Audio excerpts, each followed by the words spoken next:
It was August 20th, 1966, when a young boy flying a kite in the hills of Niterói, Brazil, made a discovery so baffling it would puzzle investigators, journalists, and conspiracy theorists for decades to come. What he found would become known as the lead masks case, one of the most chilling and confusing unsolved cases in modern history. The boy had wandered to a remote area of Morro do Vintém, a hill overlooking the ocean. There he stumbled upon two lifeless bodies, both men, lying side by side. They were dressed in formal suits covered by raincoats and, most bizarrely, they each wore lead masks over their eyes, the kind one might use to shield from radiation or bright light. But that was only the beginning of the mystery. The victims.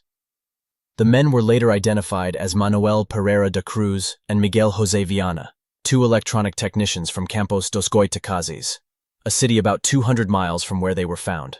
They were well respected in their community, known for being intelligent, responsible, and skilled in their trade. That only deepened the confusion. What could have driven them to such a strange end? The lead masks were homemade, cut roughly to fit the eyes, and offered no clear protection. There were no signs of violence, no apparent injuries, and no evidence of a struggle. Close to the bodies was an empty water bottle, two wet towels, and a small notebook. In it, someone had scrawled a cryptic message. 1630 be at the agreed place. 1830 swallow capsules. After effect protect metals. Wait for mask signal. That was it. No names, no further instructions, and no indication of what the capsules were. Toxicology tests were ordered, but frustratingly, the internal organs of the bodies had decomposed too much by the time of autopsy. The tests were inconclusive. Investigators were left with no cause of death, no suspects, and no solid answers. The strange journey. Digging deeper, police pieced together the men's final days. On August 17th, they told family and co-workers they needed to travel to São Paulo to buy some work supplies. They left Campos dos Goitacazes with about 3 million cruzeiros, a sizable amount at the time, wearing suits and carrying raincoats.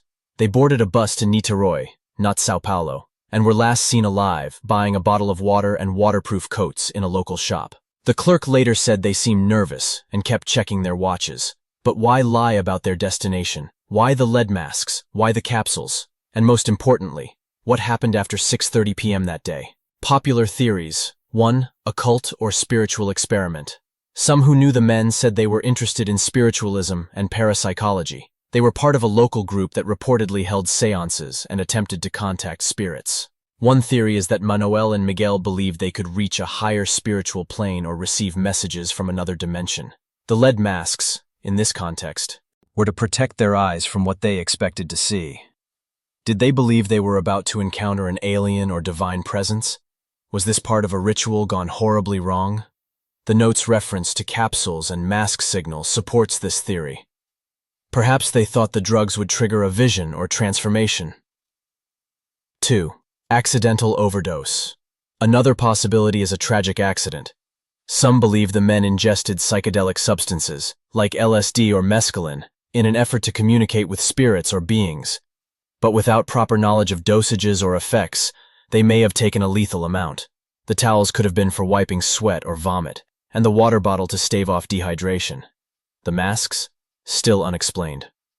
3. UFO connection. This is where the mystery veers into the truly bizarre. In the days around their disappearance, locals reported seeing strange lights in the sky over Morro do Vintém. Some claimed to have seen a glowing, disc-shaped object hovering silently. Could they have been attempting contact with extraterrestrials?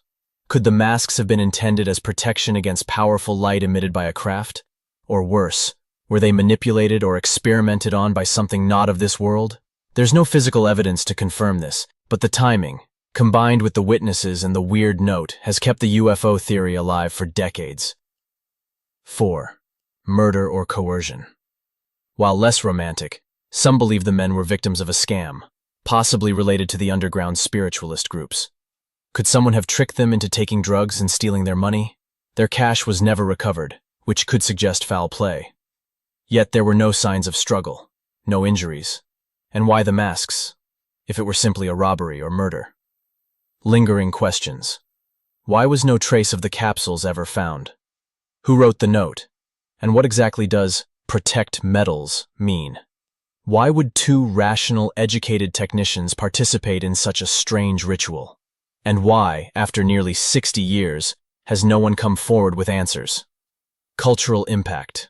The lead masks case has inspired everything from documentaries to horror films. It remains one of Brazil's most talked about unsolved mysteries. Despite all the speculation, no theory fully explains all the details. Every piece of evidence seems to raise more questions than it answers. Perhaps the most chilling part is the silence. Two men died under bizarre circumstances with no clear cause and no explanation, and no one seemed to be looking for them. It was almost as if they vanished from the world, and no one noticed until it was far too late. Was it a ritual? A cosmic experiment? A perfect crime? Or something even stranger?